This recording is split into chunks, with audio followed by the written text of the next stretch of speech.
It's actually boiling. You can feel the heat. And it picked up really quick. Today we're gonna take a look at electrical stovetop. And now this one's a pretty good one because there's a child lock, there's an automatically shut off. We're gonna take a look at the actual system. There's a sensor to see how hot it is and to control the actual temperatures. First of all, let's open it up. Just to let you guys know, the vendor was kind enough to send this out for us to review. All right, so let's take a look at it. And if you notice, I just left fingerprints out of there.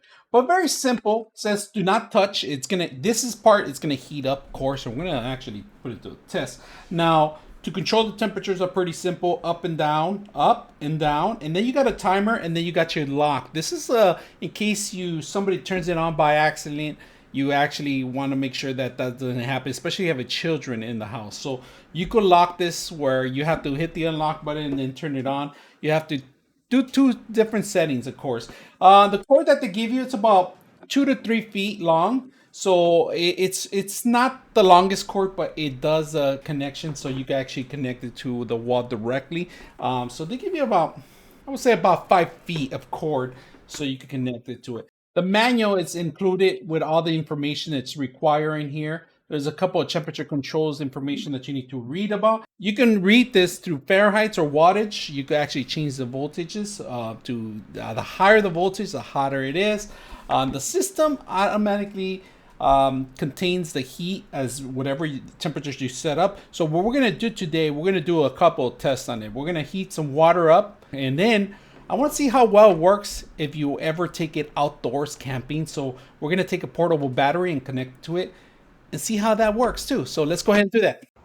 All right, as you guys can see, we have water in the system right now. We're going to actually heat it up.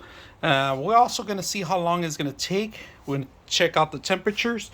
We're going to do a thermal camera too also and see how well it works. So let's go ahead and do that. So we're going to go ahead and pop this sucker in. So we're going to turn it on. And it's on right now. We're going to keep temperatures high, and we're also going to do a thermal camera at the same time if we can to see how fast it takes to heat up. So I just turned it on right now, and we're going to turn it up. Alright, we're cranking it up to see how hot it gets right now.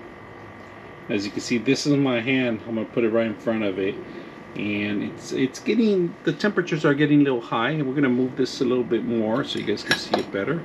And right now we put at 1200, and you can see it heating up, and the temperature's picking up right now. I see it at 70, 80 already, and you can see the hot ring right underneath of it. So we're already at 80,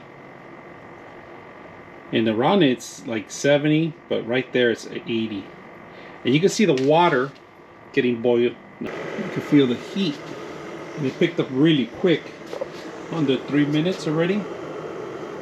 And we see the bubbles increasing. So it seems like it's working, it's picking up, it's boiling. And look at the temperature. So we're gonna stop it right now. We just wanted to make sure that to see the heat. So we're gonna say off, if you guys can see off. And we're gonna completely turn it off. But look how high it got. It got to 180 to 190 in a matter of less than 3 minutes on it. All right, those that are traveling and gonna be going camping, I have this EcoFlow battery, and we're gonna plug it in, see how many hours it lasts on this. This will actually calculate how much time it's gonna take to actually power this up, and if it can even power it up. So we're gonna plug it into one of our back connections that we have in the back of an EcoFlow. Now this will work, but at certain voltages, it's not gonna get the full temperature. But we want to see if it actually go full potential and how much time it's gonna waste on here. There's no strings attached or anything. We're gonna plug it directly to the system itself here in the back, and we're gonna turn it on too. So we're gonna plug it in. We got that on, and we got power here. Right now currently it says it's gonna run for 7 hours, but that's because it's not on. So we're gonna turn it on 7 hours, and we're actually at 46% on this one. So we're not even 99% like I thought it was. But let's go ahead and power it up. We're gonna say on, and then we're gonna say we're gonna lower it down to not 300. We're gonna 300, and we're gonna boil the water again.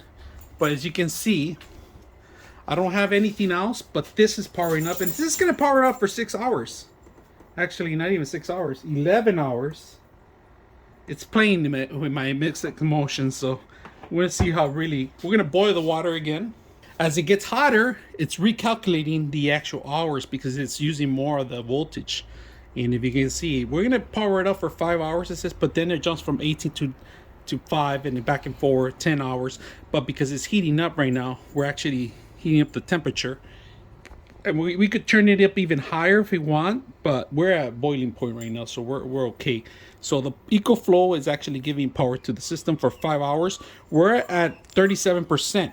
That's how much we are percentage. But if you're ever gonna take this out camping or out in the woods and you need something that can power it up, I would recommend you an external battery. You could take it anywhere pretty much, and that's how it works. So hope you guys enjoy the video.